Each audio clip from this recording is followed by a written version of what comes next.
riding to me is a lot about effort. Usually the best riders are guys that played football, that played hockey, that have a little bit of chip on their shoulder. So that effort portion is something that we harp on. And what we tell our guys is you got to ride to the midline. You always have to ride to the midline. If you don't ride to the midline, you are not going to play in the game. You could throw the ball away 15 times. You might not be able to catch it that day. But if you don't ride, you are coming out of that game right away. There's no questions about that.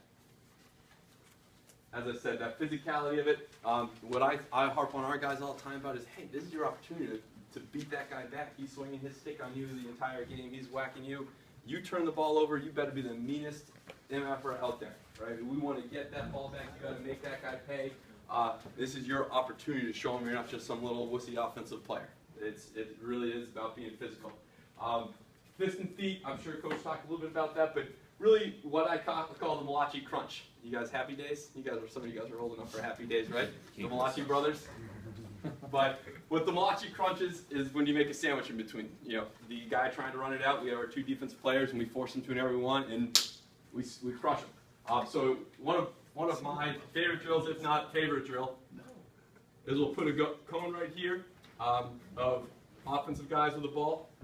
We'll put a defensive line just about 2 yards outside of it, but we'll put another cone here. This is defensive guys. And then a couple yards behind that, we'll have one more cone of defensive guys. So it's defense, offense, defense. And you can do it in teams, like we'll do a black team versus white team. And who's ever on offense, you get a point if you run it out.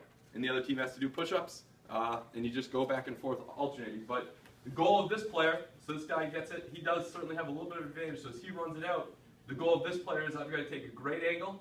I've got to get in front of this guy. I can't allow him to just simply run down the sideline, but I also have to be in a trailing position because I don't want to overrun it and just allow him to simply cut back to the middle of the field. So I've got to trail, really take a good aiming point. All the football guys in here is, for me, defensive back, I always think that angle of pursuit drill that coaches just made us do nonstop where you run to the far cone every single time. It's that same idea. And then the cool part, this is where the Malachi comes in, but our trailing. So this guy needs to sprint and try to catch up. And once he's in position, he starts screaming, turn him, turn him, turn him. Which tells this guy at that point in time, all right, now I can use my feet and fist. I'm going to close the door so that guy cannot run out the sideline. He's either running directly through me, or he's got to roll away at that point in time. And as soon as he rolls away, we should get our Malachi crunch. One really common mistake that we have happen all the time is this guy sprints up and he's running right to his back, and then when he rolls away, he's able to roll out of the double team, right? Your aiming point's really got to be behind. That's a really common mistake. Now, this is a situation that comes up multiple times in every single game. This is something that we practice, and I wish we practiced it more. I absolutely love it. I think that's a humongous opportunity in games that you have to capitalize on this because it comes up all the time, and we'll get more into making sure that this guy's always there, but huge portion of that drill. And then the other way to set up this drill, again, just using the alleys, but just set up two defensive guys, one offensive guy. Make these guys learn how to play teams. This is not just an attackman drill either. This is attackman, this is midfielder, this is defense, this is the lacrosse IQ drill. And again, as I said, just a great way to compete as a team. This could be called a toughness drill. Sometimes when I was at Tufts, we would turn this into the toughness drill, the toughness portion of practice, which just meant there's no rules. There's no complaining. Whatever you guys want to do right here, get him to turn back offensively, stay in between the lines.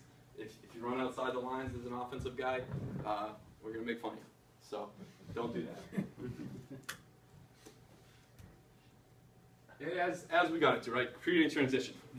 Our guys, they really do. Once I give my whole rah-rah speech about how great riding is, they want to ride because it's an opportunity for us to score more goals, right? It's an opportunity to make sure that we're playing fast. And as coach, I heard him talking earlier about just making sure we're getting shots from inside the paint. Offensively, that's our goal every single time. Is we want to shoot from the paint. You can either do that two ways. If you're in 6-on-6, right, it's gonna be a long, probably grinding process, waiting for the defense to make a mistake.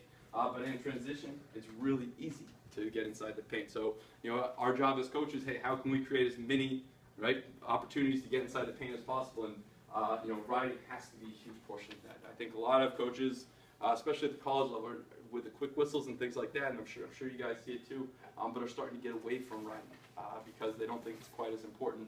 Whereas I couldn't disagree with them more. I think that commitment to the riding game is one of the most important things we do. And then, like I said, the other side of it was second chance scoring opportunities. You know, a good offensive team scores 25% on 6-on-6. That's not great. You know, that's not high, but that's what it is. Whereas if you keep those guys on the field, or now you get them caught subbing, you get more offensive players playing defense. That percentage dramatically grows up. And that last portion is just it's an emotional, it's an absolutely a momentum goal. When you get a riding mistake, you're able to capitalize in the riding game. We think that's a huge deal. And a lot of times when we scrimmage too, we'll say, hey, riding goals count as 2. So at any point, if we're scrimmaging as a team, you create a ride, even if you play 6-on-6 and you score after it, hey, that's a riding goal, that's a 2-point goal, just to really emphasize that with the players. And then, as I mentioned, that discipline, right, always the riding to the midline, the angle side of it, like we talked about in our Malachi crunch drill, and then 2 hands on sticks. Drives me crazy watching high school kids in the summers, right? Every single kid, 1 hand, wrap check, chasing them down, 1 hand. I hate it. Absolutely drives me crazy, right? That's not tough to me, right? That's the wussy way out, right? We really want our guys 2 hands on our sticks, taking angles, getting in front of people. Force them to roll back. Force them to roll back. Don't take the easy way out by just throwing 1 hand on your stick, and that's also how you get fouls. The communication in terms of turn him, right? Turn him and knowing when to call that, I think is incredibly important. And then my last one is no jumping. I hate it when guys jump. You're not an athlete, right? It's a defensive lineman. Defensive lineman, you jump, you run, right? Don't jump. Keep 2 hands on your stick. Keep being good positioned. I call it the fly swatter. You see a lot of tackling with a fly swatter. Just 1 hand on their stick, they'll be waving it, trying to make a random play. That's such a low percentage play. We don't ever want to do that. We want to be 2 hands on our stick, good athletic position, playing defense with our feet first. And you're not going to make many plays. You make a lot more plays if you force those guys to roll back.